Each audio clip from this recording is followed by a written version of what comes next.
Hello, everyone. How are you doing today?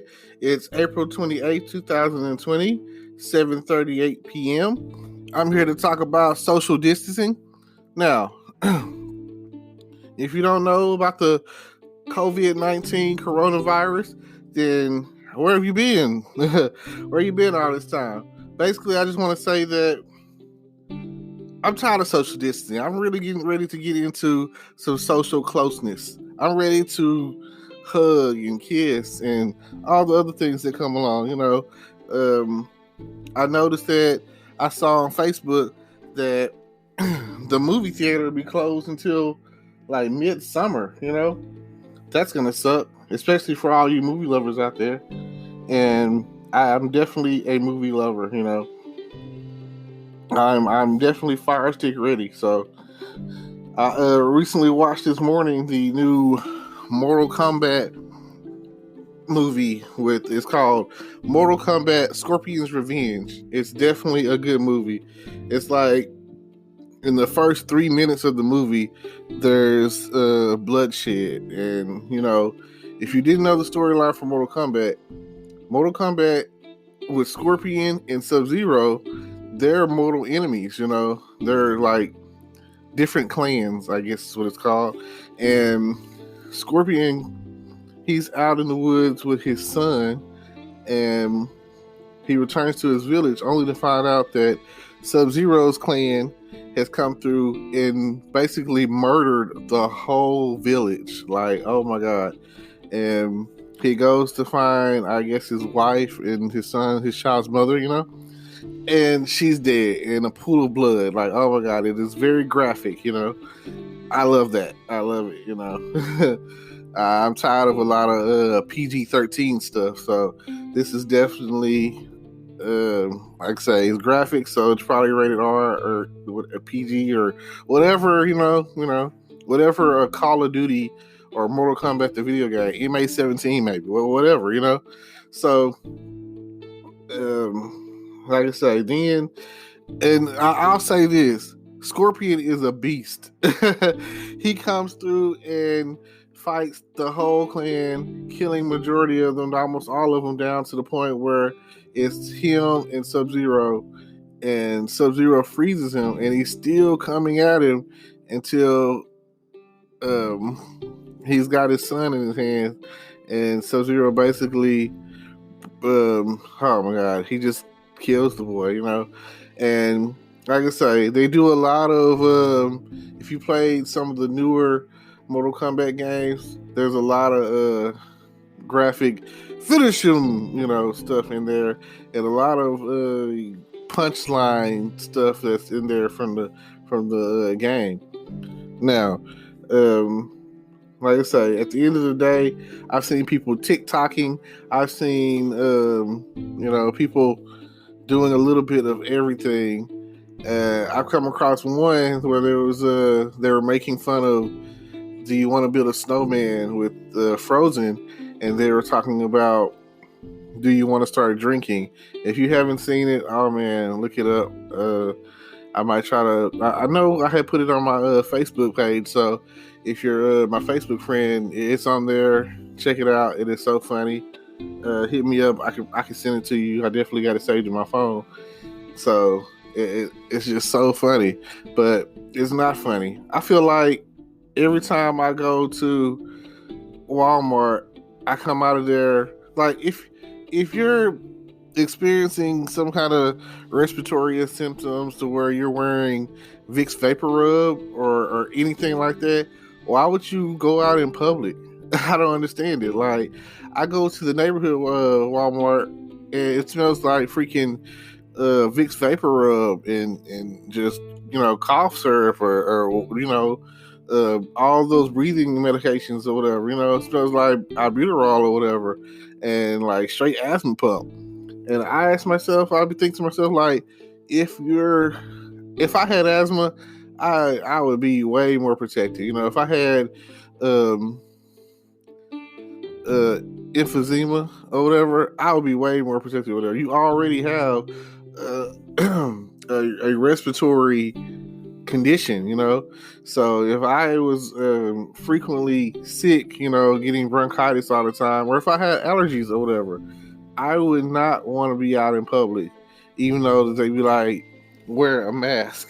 That's that's still not really helping. I feel like, I don't know. I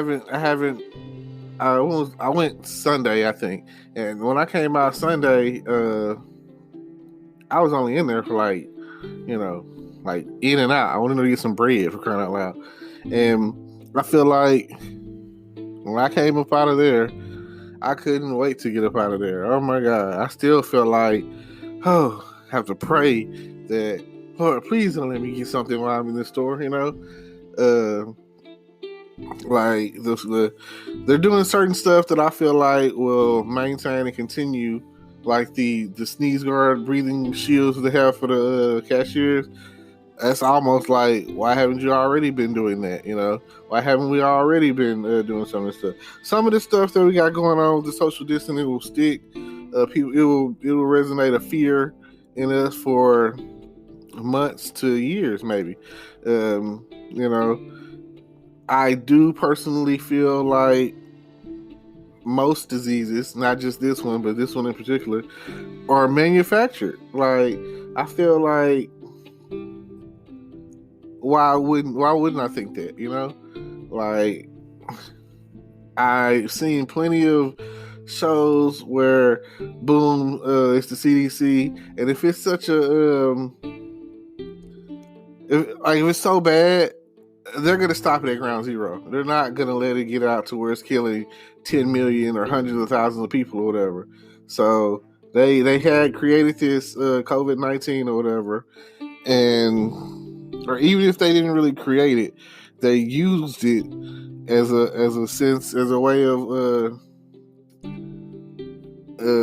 genocide, population control. I personally feel that. I feel like they let this thing become an outbreak, and they were like, because you see all the politicians and stuff, they went like basically on the ground, got to have a working government, so with that being the case, like, you never know what's going to happen.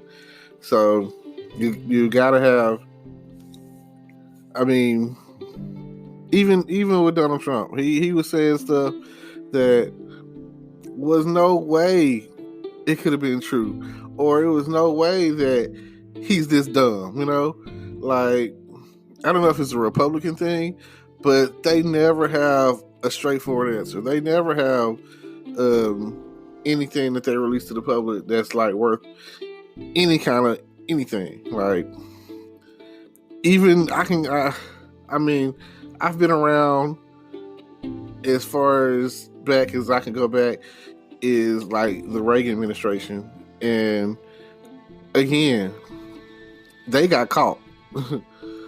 But plausible deniability or whatever. No, we didn't introduce cocaine and crack to the ghetto and use that money indirectly to finance a unsubstantiated war. Of course we didn't do that. Of course we weren't running guns back in the day. I mean, but then you have TV shows like Snowfall and movies like American Made that, based off true story, plain and simple.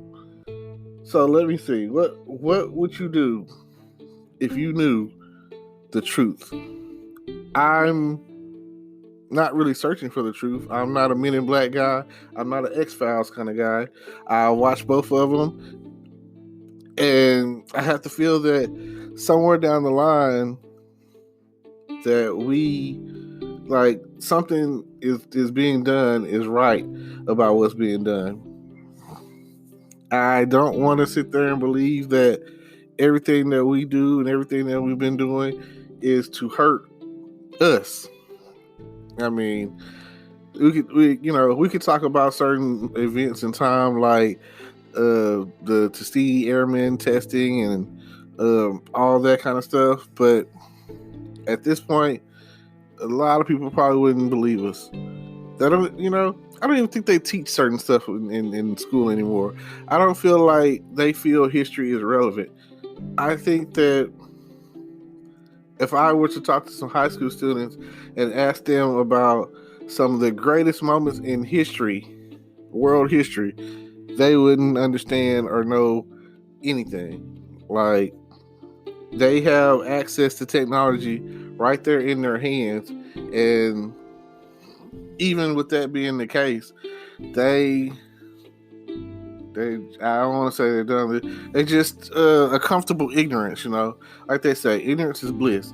So when it comes down to it, if you just don't know better, you just won't do better. Certain things that you worry about, you worried about being popular on social media. I got you. You worried about what being bullied at school. I understand that. I don't even know. Was like I hear about people killing themselves over bullying situations, and I always have to wonder, like, is this a thing? Like, was it so bad when we were in school?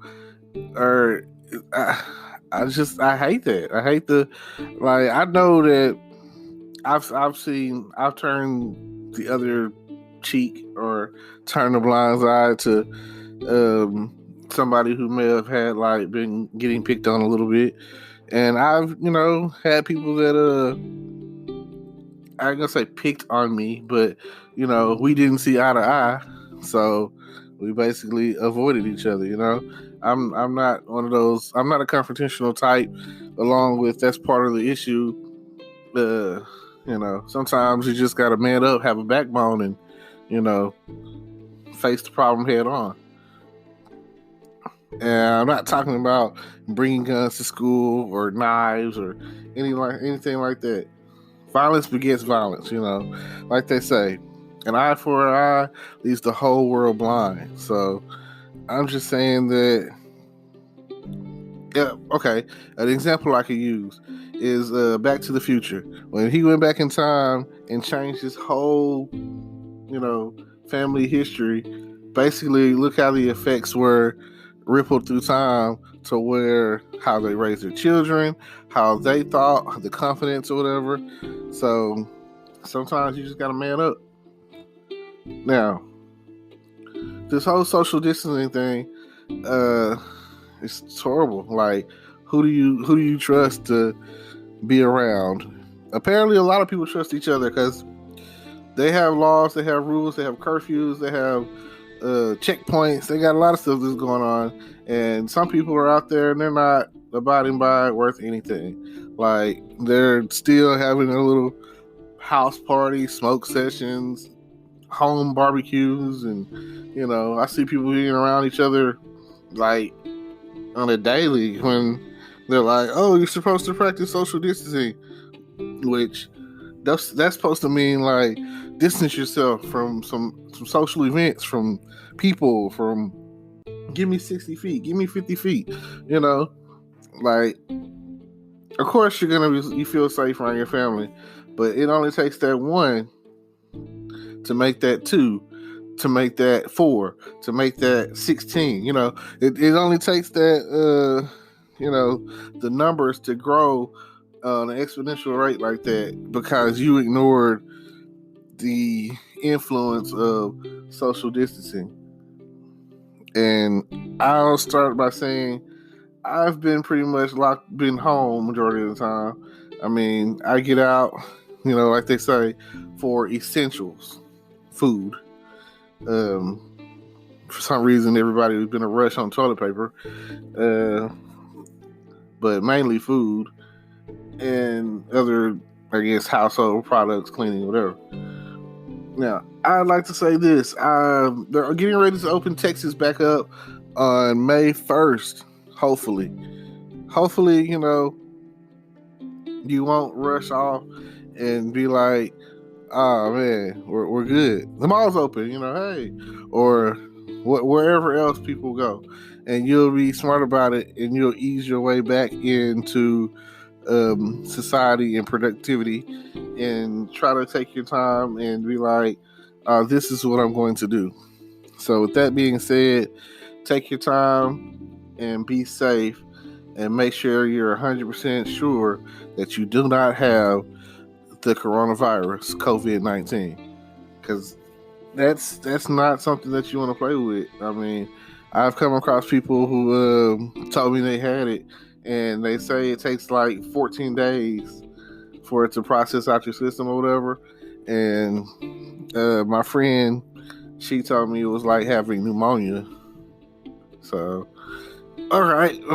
Thank y'all. I appreciate y'all for listening. And don't forget to subscribe to my YouTube channel or any platform that I might have. Hit me up on Facebook, Instagram, whatever, And with that being said, thank you for tuning in. And that's my time.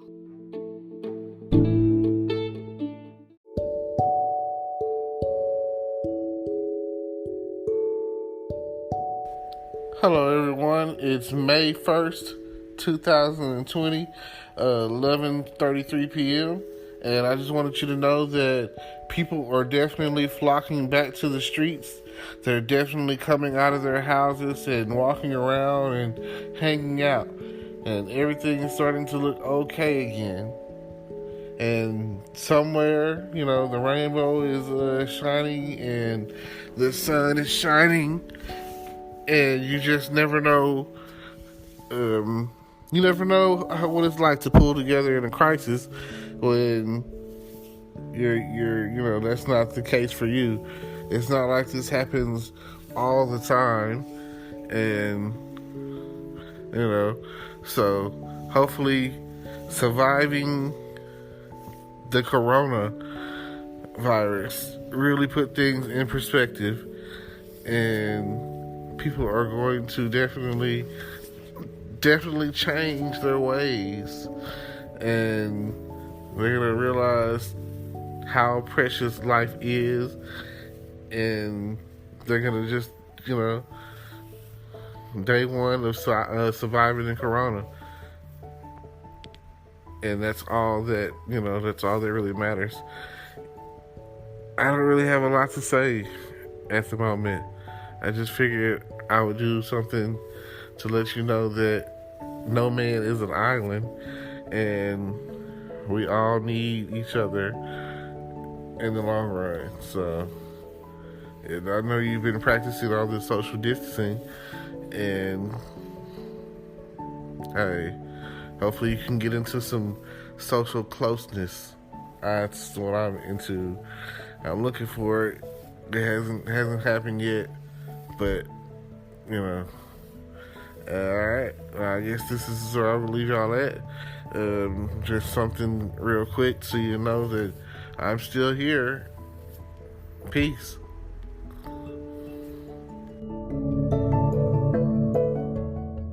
Today is your lucky day. Today is the day that our $3 website works for you, paying you directly to your PayPal daily. Imagine $3 ongoing continuous payments to your PayPal account. Imagine falling asleep and waking up to $300 in your PayPal account. How would this make you feel? How could this help you? What bills could you pay? What kind of fun could you have?